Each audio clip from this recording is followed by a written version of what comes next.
10분이 계셨으면 9.5명이 말도 안 되는 비즈니스라고 했어요. 해산물을 팔고 싶은 거야? 공연을 하고 싶은 거야? 주식회사 해녀의 부엌 대표 김하원입니다. 뿔소라를 세계에 있는 식탁으로 라는 이 비전을 가지고 나아가고 있는 회사고요. 실제 해녀분들과 함께 해산물을 이제 좀 더 다양하고 매력적이게 경험할 수 있는 그런 오프라인 공간을 운영하고 있고요. 이제 2년 반 정도가 됐는데요. 지금까지 예약률 97.8%, 다녀가신 관광객분들이 한 4만 명, 해녀분들 8분 함께 하고 있는 회사입니다.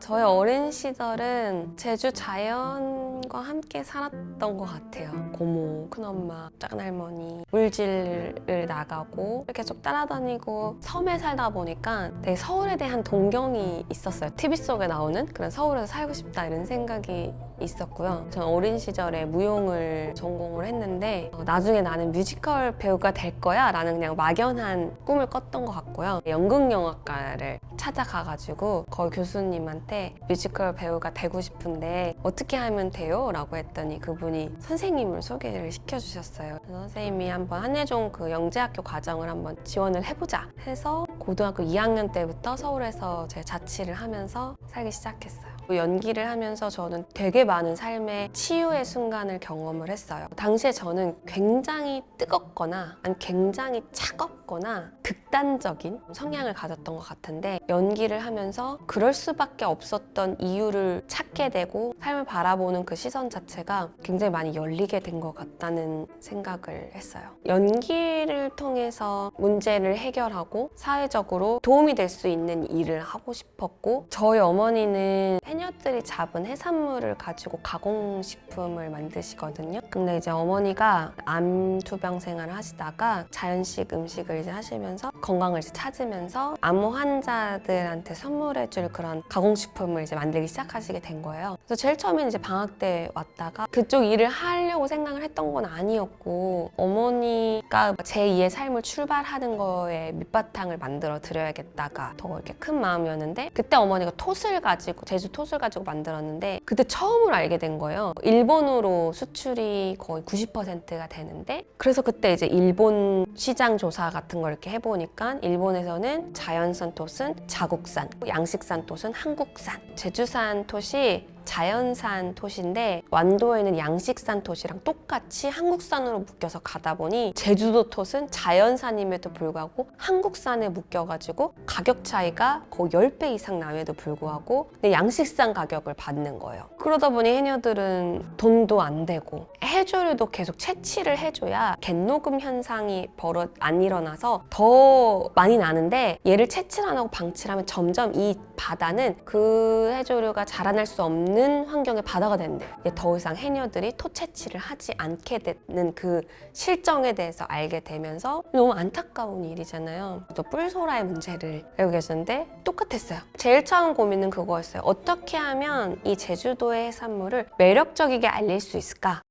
내가 잘할 수 있는 걸로 알려야겠다라는 생각을 했어요. 연기랑 해산물을 어떻게 엮어볼까? 친한 언니가 이제 뉴욕에서 살다가 왔는데 언니가 어떤 햄버거 가게 얘기를 해줬어요. 거기는 이제 브로드웨이 뮤지컬 지망생들이 서빙을 하다가 갑자기 테이블 위로 올라가서 노래를 부르고 그런 햄버거 가게가 있다라는 얘기를 듣고서 좀 되게 충격을 받았거든요. 그렇다면 해녀가 가장 자유로울 수 있는 공간을 만들자. 해녀의 부엌이라는 이름을 그때 처음 만들었거든요. 음식 메뉴도 해녀가 가장 잘할 수 있는 해녀들의 음식으로 준비를 했고 그들과 사전 인터뷰를 먼저 해서 그들이 가장 자유롭게 하는 얘기들을 저희가 이제 진행을 했고 사업계획서를 만들고 이제 발표를 하고 했을 때 10분이 계셨으면 9.5명이 말도 안 되는 비즈니스라고 했어요. 해산물을 팔고 싶은 거야? 공연을 하고 싶은 거야? 아, 이게 진짜 안 되는 건가 보다. 내 작은 힘으로 안 되나? 문화예술 예비 창업 자금을 받은 게 있었거든요. 이 사업비 그냥 후지부지 써서 마무리할 바엔 그냥 내가 생각하는 거 한 번만 해보자. 그 500만 원 자금으로 베타 테스트용으로 만들었어요. 해녀분들 설득하는데 어려움은 엄청 많았죠. 일단 해녀분들은 뭔가 변화하는 걸 원치 않으세요. 사실 수십 년 동안 창고로 방치돼 있던 이 공간 역시도 그냥 흉물임에도 불구하고 불구하고 이런 문제에 대한 인식은 하고 있지만 뭔가 기존의 본인들의 패턴과 달라진다라는 것은 상상할 수 없는 일. 딱 하루만 빌려달라. 그거 허락받는 것도 되게 오래 걸렸어요. 처음에는 막 저희가 막 사업 계획서 쓰고 막 PPT 자료 만들어서 막 발표하고 그건 하나도 안 먹히더라고요. 물질 나갔을 때 막 새벽에 나가서 커피 타드리고 막 부탁하고 이렇게 해서 딱 하루만 빌려달라고 해서 저 창고 정리하는 것만 6개월이 걸렸더라고요. 베타 테스트를 할 때 해녀분들을 다 초대를 했어요. 그래서 그냥 보여드렸어요. 젊은 사람들이 이곳을 오고 해녀한테 박수를 치고 멋있어하고 막 이제 이런 것들을 실제로 이제 확인을 하고 나니까 그때부터 이제 마음이 좀 움직이시더라고요. 그리고 이제 그거를 영상과 사진 기록으로 남겨놓으니까 제가 어디 가서 이야기를 할 때 이런 걸 하고 싶다라고 하니까 사람들이 오 굉장히 매력적인 모델이다라고 이제 그 다음에서 그렇게 평가를 해주시더라고요. 처음 오픈이 2019년 1월이었어요. 그때는 한 달이란 예약자가 찰까? 항상 매진이 됐어요.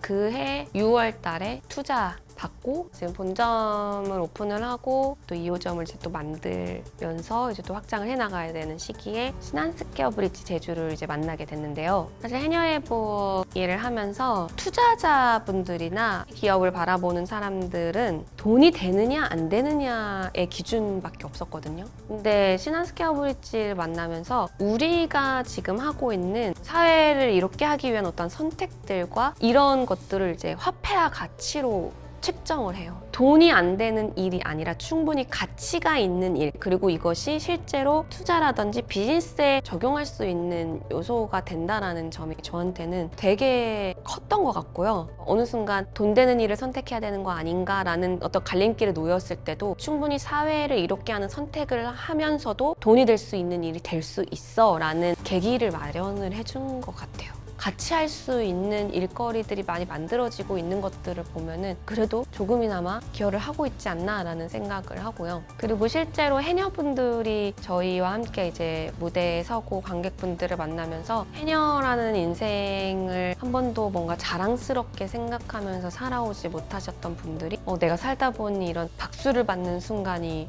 오네. 그래도 내가 잘 살아왔네 라는 말씀을 진짜 많이 하시거든요. 정말 정직하게 걸어가고자 했던 것들이 그래도 많은 사람들이 이렇게 알아주는 그런 시기가 되지 않았나라는 생각을 합니다.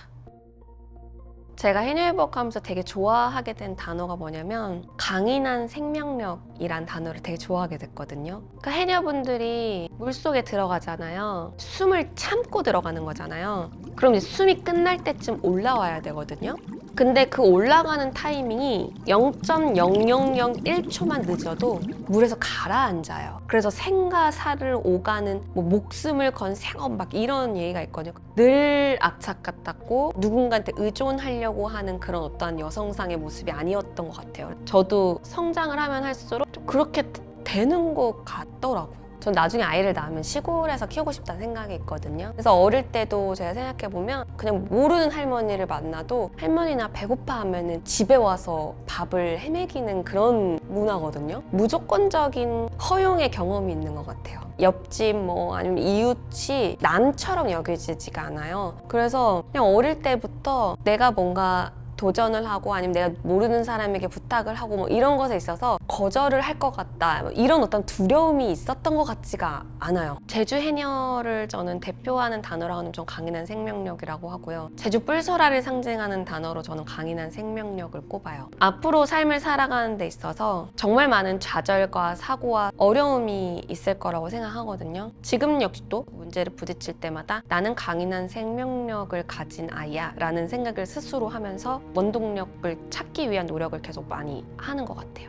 어떻게 보면 저는 첫 사회생활이 지금 이 일이거든요. 지금 저희 회사는 사업적으로 걸음마를 배우는 단계라고 생각을 해요. 이제 막 지구의 그 중력과 맞서 싸울 수 있는 힘이 이제 좀 발달되고 있는 단계? 생각보다 정말 많은 외국인들이 방문을 하고 이게 진짜 제주도의 이름으로 세계로 나아갈 수 있는 브랜드가 될 수 있겠다. 이제는 그래요. 우리 마을엔 해녀회복이 없으면 안 돼 라는 말씀을 하시고 마을에 되게 자랑하고 싶은 손주가 된 느낌? 내가 돈을 버는 일을 하는데 사회에 또 어떤 선한 영향력을 줄 수 있고 그리고 이런 어떤 순수한 존재들과 교감을 하면서 할 수 있는 일을 내가 또다시 만들 수 있을까라는 생각이 들 정도로 지금 하고 있는 이 일이 저한테 너무 의미가 깊고 나 혼자 잘 돼야지라고 마음을 먹는 것보다